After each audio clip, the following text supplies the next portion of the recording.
This is ESPN Radio 1037 and 1450. Zach Seyko here. And on the lines, we are joined by Bald Eagle area football head coach Jesse Nagle. Coach, thank you so much for your time. The week leading up to the Curtain Bowl against Bellefonte, it's going to be a big game for both teams. Yeah, for sure. You know, both need a definite big win right now. So, you know, it's definitely huge on many aspects right now. Yes, both teams actually do enter 0-2, and we're eager to get both perspectives, of course. So we will be there at the game on Friday from Rogers Stadium on the campus of Bellefonte High School. But for the Eagles coming in at 0-2, tough games, very tough games against Troy and Clearfield. Takeaways generally from both. I know that the offense is struggling a little bit to get out of the gate. That's what everyone else can see. So what has gone on so far that's held the offense back from its true potential? We actually have so many mistakes. You know, the first two games we probably have more mistakes than we have, you know, last 5 years. You know, from last game we had 5 terrible snaps. I think the total yardage was negative 67 yards on those snaps for those plays. Numerous other bad snaps, but we recovered from them. We had 5 drop passes. You know, Clearfield's a good team, and you can't beat a good team like that. And the week before we turned it over 5 times. And it also, we had 11 bad snaps that were, you know, not crazy yardage losses, but we had about, 30-some yards in losses there. So, you know, we've been trying to continue to get better at all aspects of it. But, you know, if we take away those mistakes, then we probably win those 2 games pretty handily. So, you know, I think it's something that, you know, that's the nature of growing as a team, and we just continue to get better. Has that necessarily been the focus of all the practices, kind of cleaning up those offensive mistakes? Because like I said, this team has the potential with the weapons you have on the outside, the returning stars that we talked to even before the season on PA Prep Sports Breakdown. Has that been just the focus, is making sure that we can tighten those loose bolts, or is it what else is going on in practice that Bald Eagle's been working on? Yeah, I mean, I think that's the main concern right now is how to prevent those. So we're getting kids in more pressure situations at practice. You know, I thought, you know, the last week and a half we really cranked it up, and you know, even before season, you know, we had so many returning guys that we kind of, I think some guys and coaches, you know, took for granted that we're just going to show up and we're going to make plays and not make mistakes because we didn't do it last year with the same guys. And, you know, I think we kind of got relaxed a little bit, and Troy's a very good football team. They punched us in the mouth, and, you know, we didn't recover. You know, we fought pretty well, but, you know, we just continue to make mistakes. So, you know, we're just really emphasizing right now ball security. You don't like it, get rid of it. You know, very focus on finishing the catch, finishing the blocks. Everything's pretty much the, I guess the whole framework of around practice is finish what you do, and you know, I think that's something that we really have emphasized. Bald Eagle area head coach Jesse Nagle is on the line with us here on PA Prep Sports Breakdown.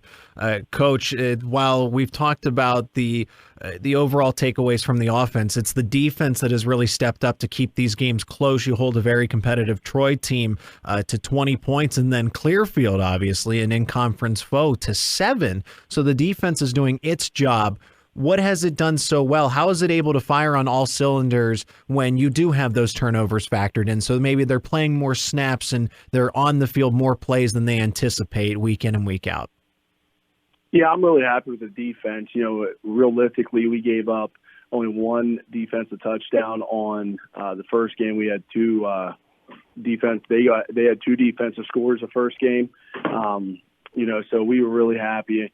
You know, they broke a 98-yard touchdown run that we had them bottled up, and it was kind of like a crazy-looking play to happen. And last week, you know, we turned over the ball, snap overhead, and they got the ball, I think, on the 40-yard line, and they ended up scoring on a short field. So, you know, realistically, very, very happy with the defense. You know, we continue to, you know, really emphasize that, you know, defense wins championships, and, you know, hopefully we get 2 or 3 of the, you know, the offense and the special teams all kind of go together here in the next couple of weeks. How do teams like Troy and Clearfield to open up the season, which is just a tough slate as it is, regardless in the schedule, but to open the year, how does it set Bald Eagle up for the remainder of the schedule?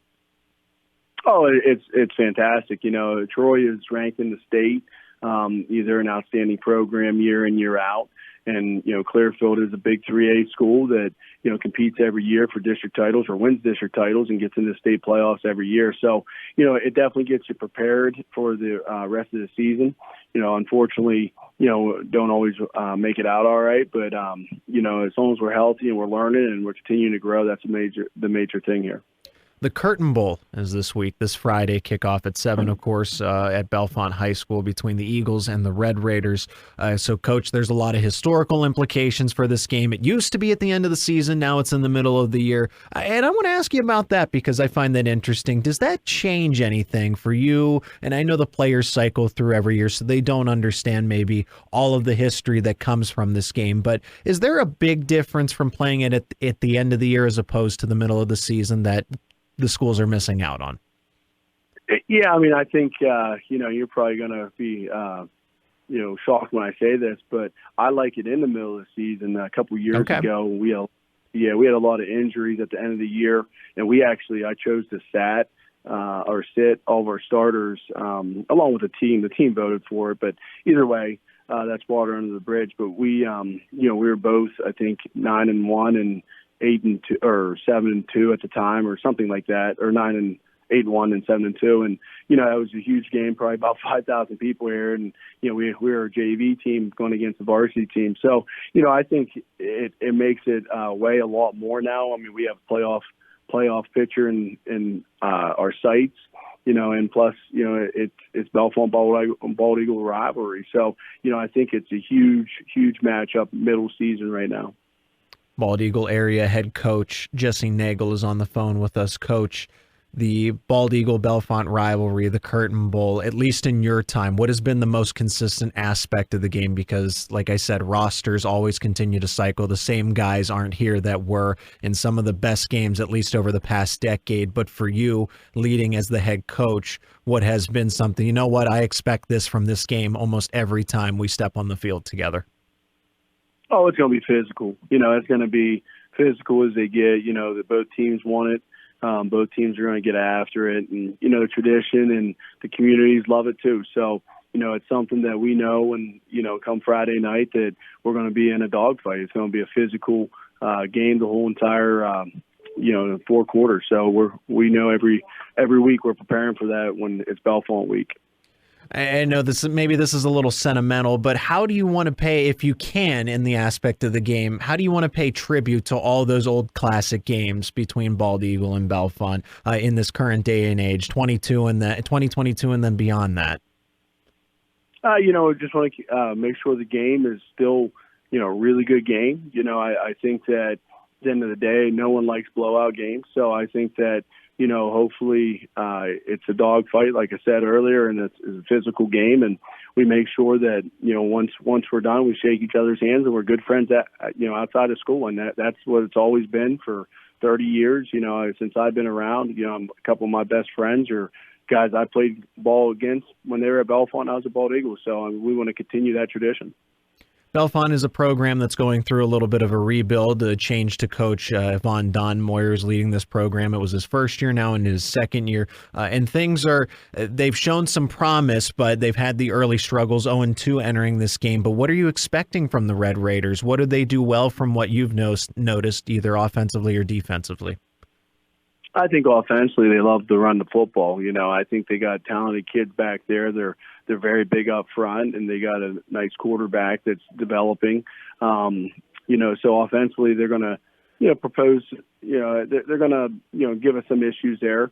Something a little different than what we're used to, I think, to the first 2 games, and then defensively they're going to pretty much do what everybody else is doing, and they're saying, dare us to run the football. So we got to make sure that we can do that, and that way we can open up our outside stuff, and give us time to throw, and so hopefully Bellefonte, Bald Eagle game, like I said earlier, hopefully it's a great game, and hopefully that both offenses and defenses really battle each other.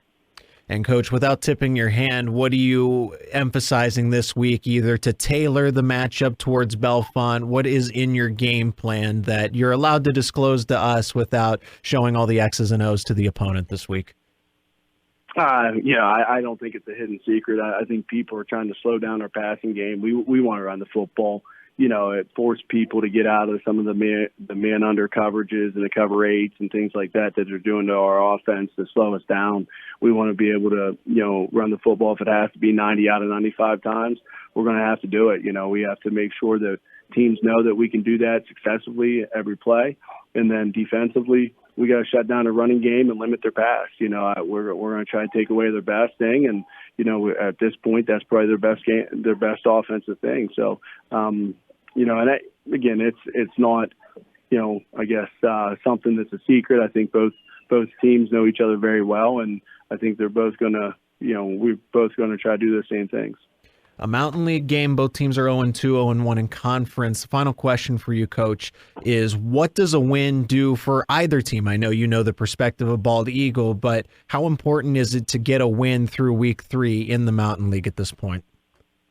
It's huge. I told the kids, no better way right now. You got Bellefonte, then you got Bald Eagle, 2 rivals to get out of where we're at right now. I think that we've dug ourselves a pretty good hole. 2 games that, are very winnable games that, we didn't take advantage of that. So now we got to fight, now we're going to fight. And, I think it's something that, it's a great opportunity, for our kids to, do it against a rival this week and another rival the following week. Bald Eagle area football head coach Jesse Nagle on this week's game and the season outlook for the Eagles. Bald Eagle and Bellefonte playing on State College's ESPN radio this Friday with coverage starting at 6:30, kickoff at 7. Coach, thanks so much for your time and the insight. Yeah, no problem, buddy. Thank you very much.